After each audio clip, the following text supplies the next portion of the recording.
What's your name and how do you know Ma'am Jen? My name is Tina Cotanda and how do you know Ma'am Jen? Nung kailangan namin may mag-lead role sa PTS, nag-volunteer po siya that time. Gustong-gusto niyang maging artista. Nakakahiya naman pag di pinipigay.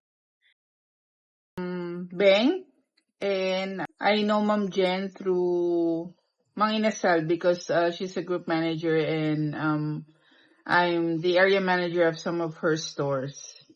How long have you known each other? Since 2023 up to now. So, yun nga, nung lumapit siya sa akin na, ma'am, gusto kong maging artista, pumayag naman ako. Kakahiya naman pag humingi. How long? Siguro mga 22 ba? 23. Tinransfer sa akin ng Pangasinan. I think 23.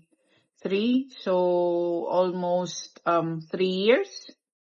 I'm Erica. Kilala ko na si Ma'am Jen since 2018 pero naging magkaibigan kami nung 2022 nung hawak kami ni Ma'am Tina as our area manager. What's the funniest thing you've ever done together? So far, lagi naman kami nag-aaway. So, yung funniest thing, baka yung memorable thing naman na lang ay madalas kaming bumibili ng lipstick. Kailangan parehas ng kulay. Craziest thing or funniest? Madami. But we both love coffee and we enjoy eating. Funny. Siguro not funniest, but one of the happiest things that we do is having a coffee and just talking about life. Ako kasi yung laging sabaw sa aming dalawa. So, ako yung sabaw. Pero meron akong naalala na nung naging artista kami ni Ma'am Tina, doon lang namin na-realize na hindi kami pang-artistahin. Mukha lang kami artista, pero hindi talaga kami pang-artista. Ano daw? Doon namin na-realize na hindi talaga kami pang-artista. Mukha lang talaga kaming artista.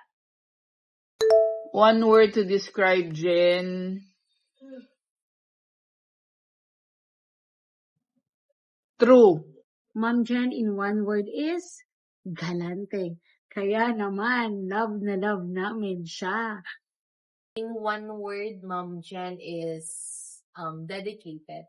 What do you admire most?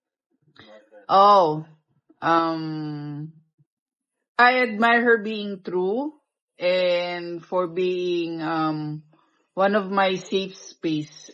I admire most about her is yung toyo niya. Kakaiba siya talaga. Magugulat ka na lang, ayaw niya nang makipag-usap. Oops, ako ata yun. Admire most about her, authenticity. Talagang napaka-genuine talaga ni Ma'am Jen. And I think that's what makes her so special sa lahat na madali talaga siyang mahalin. Then, what's your birthday wish or message for Ma'am Jen? My birthday wish for Ma'am Jen is, di kayo nagkatuluyan ni Tutut, kailangan makahanap ka pa rin ng para sa'yo na mamahalin ka pero wag si Tutut. Sino kaya yun? Birthday message to Ma'am Jen. Ayun, Ma'am Jen, happy birthday. Naalala ko yung sinend niyo sa akin na video, yung message ni Brad kay Nika. Gusto ko lang din sabihin sa'yo na thank you for sharing your heart, Ma'am. I pray that the Lord continues to bless you abundantly and may He grant all the desires of your heart and surround you with people who will genuinely love you and true happiness. My birthday wish for Jen is for her to find that peace of mind and the happiness that she truly deserves. 10 years from now, what message would you want to give her? 10 years from now, I hope na we're still be able to have a cup of coffee na hindi awkward sa ating dalawa. Nasa era na tayo ng 40s natin ng mga time na yun.